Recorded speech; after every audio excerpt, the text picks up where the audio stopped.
est de retour. Il rentre à la maison. Car oui, aujourd'hui nous parlons de Spider-Man Homecoming en 180 secondes. Réalisé par Jon Watts et sorti le 12 juillet 2017, le jeune adolescent Peter Parker, aka Spider-Man, cherche à faire ses preuves devant son mentor Tony Stark en démantelant un trafic d'armes aliens initié par le Vautour. Alors comme toujours chez Marvel, je trouve ça très réussi, je trouve ça très cohérent dans le Marvel Cinematic Universe et dans le comics. C'est vraiment la grande force de ce film, c'est que malgré le fait que ce soit un reboot, il arrive à offrir des choses nouvelles et à bien s'initier dans l'univers cinématographique Marvel qui a été construit jusque là. Et je vais donc diviser ma critique en deux parties, pourquoi c'est cohérent dans le MCU et pourquoi c'est cohérent avec le comics et pourquoi c'est bien. C'est cohérent avec le MCU parce qu'on a le droit à donc ce nouveau Spider-Man qui est différent des deux autres et qui arrive plutôt bien à se nourrir des bons côtés de l'un comme de l'autre. L'aspect vie lycéenne qu'avaient les Amazing Spider-Man et l'aspect plus méchant travaillé qu'avaient les Sam Raimi par exemple. Globalement, le film est ultra référencé à l'historique du Marvel Cinematic Universe, à Avengers, à Civil War. Il s'initie très bien dans ces différentes phases par la scène d'introduction, par de nombreuses références dites ou par de nombreux caméos ou petits easter eggs placés dans les plans, et ça marche vraiment bien. Et ce qui est cool en plus, c'est que ça offre un nouveau point de vue à ce Marvel Cinematic Universe. Je m'explique, c'est que là on a le droit de suivre les événements de la phase 1 et de la phase 2 des films du point de vue d'un monsieur tout le monde, d'un civil en fait. On arrive à être beaucoup plus proche de la Terre, d'avoir un ado en la personne de Peter et un humain plus basique du côté du Vautour, joué par Michael Keaton, qui du coup nous permettent de regarder ces événements avec un autre a priori, avec un autre regard, et qui donne de la cohérence à l'univers, parce qu'on sent que ça a été vécu par tout un monde et par des civils auxquels on peut plus facilement s'identifier.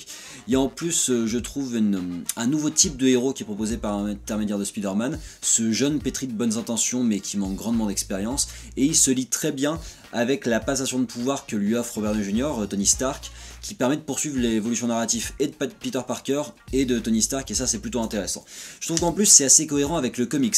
Je trouve qu'on a enfin le droit à une vraie vie lycéenne dans un film de Spider-Man, et c'est quand même un peu le concept du comics, que Spider-Man a été ce premier héros adolescent dans les années 60-66 je crois, qui a permis de réinitier tout un public à s'intéresser aux comics, le public adolescent. Avant c'était que des sidekicks les adolescents, et là il avait le droit à son vrai comics à lui.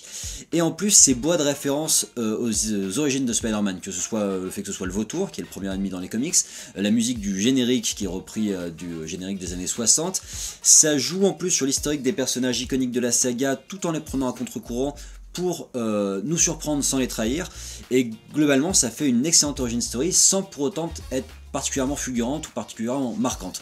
La réalisation est assez impersonnelle, moi je trouve que c'est un bon retour à la maison, mais il y a des soucis de doublure numérique qui sont très visibles, la cohérence de la physique des mouvements est pas toujours tip top, et puis ça reste un film très teenager. Moi je trouve ça positif parce que c'est l'aspect de Spider-Man qui m'intéresse et qui a toujours été défendu dans les comics, mais ça peut rebuter. En plus je trouve que la bande-annonce était beaucoup trop bavarde, et top.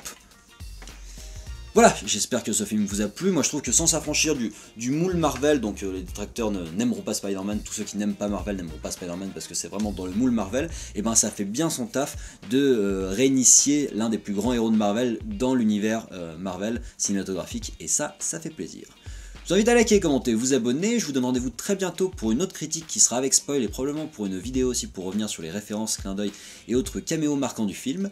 D'ici là, n'hésitez pas à consulter la chaîne YouTube de Popcast pour d'autres critiques ciné en 180 secondes.